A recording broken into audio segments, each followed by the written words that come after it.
Hello बच्चों, chapter number 8 त्रिकोणमिति 8.1। Question number पहला में दे रहा है कि त्रिभुज एबीसी में जिसका कोण बी समकोण है। चलिए समकोण किसे कहते हैं समझते हैं। क्वेश्चन नंबर फर्स्ट में कह रहा है त्रिभुज एबीसी में जिसका कोण बी समकोण है, इसको कहते हैं 90 डिग्री और 90 डिग्री को ही कहते हैं समकोण।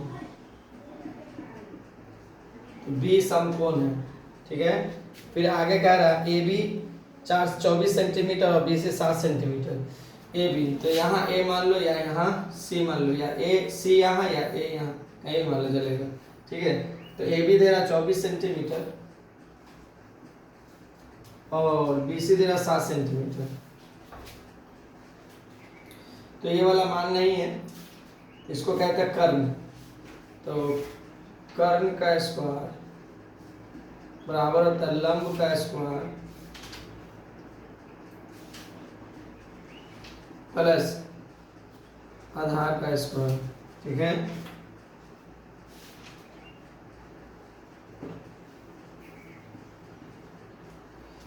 तो कर्ण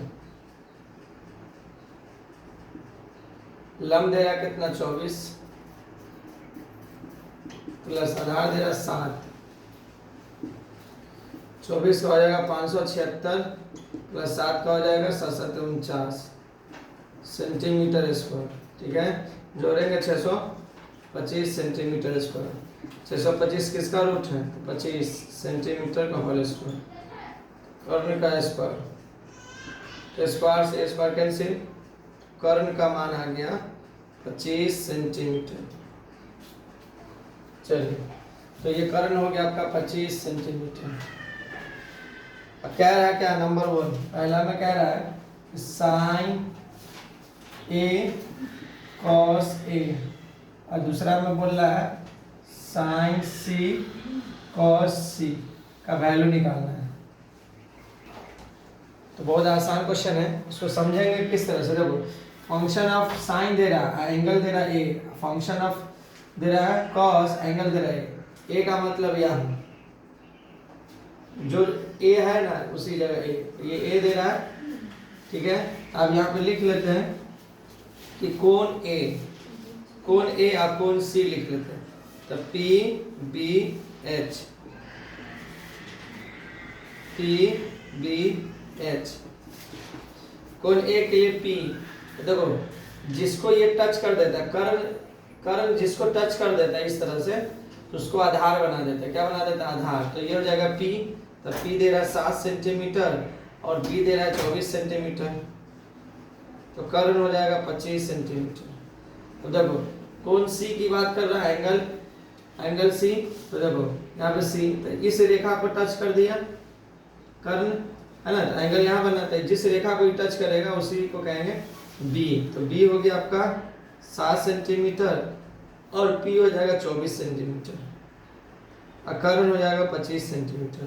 कर्ण चेंज नहीं होता, ठीक है। चलो तो यहाँ पर हमको निकालना है साइन ए। तो साइन ए बराबर क्या होता है? P by H. तो पी का मान कितना देगा यहाँ? तो देखो कौन सा एंगल पहुँचाना, कौन सा ए। तो ए में देगा पी का मान 7 और एच का मान है 25। 7 सेंटीमीटर बट्टे 25 सेंटीमीटर। Centimetre cancel, 7/25। चलिए दूसरा कॉस ए। तो कॉस ए का फॉर्मूला मान होता है बी बाई एच। तो बी का मान यहाँ कितना दे रहा है? तो 24 सेंटीमीटर और एच का मान दे रहा है 25 सेंटीमीटर कैंसिल, 24/25। ये कॉस ए का वैल्यू निकला। ये था साइन ए का वैल्यू। अब इसमें बोला साइन सी। तो साइन सी का भी एंगल यहाँ लिखा हुआ। तो इसमें होता पी का वैल्यू दे रहा 24 और बी का वैल्यू दे रहा 7। तो sine C P by H, तो 24/25 सेंटीमीटर कैंसिल, तो 24/25। तो sine C cos C B by H. तो बी का मान यहाँ दे रहा है 7 और एच का मान दे रहा है 25। 7 सेंटीमीटर बट्टे 25 सेंटीमीटर। सेंटीमीटर सेंटीमीटर कैंसिल, 7/25, यानी cos c का वैल्यू निकल गया 7/25। क्लियर। चलिए नेक्स्ट क्वेश्चन देखते हैं।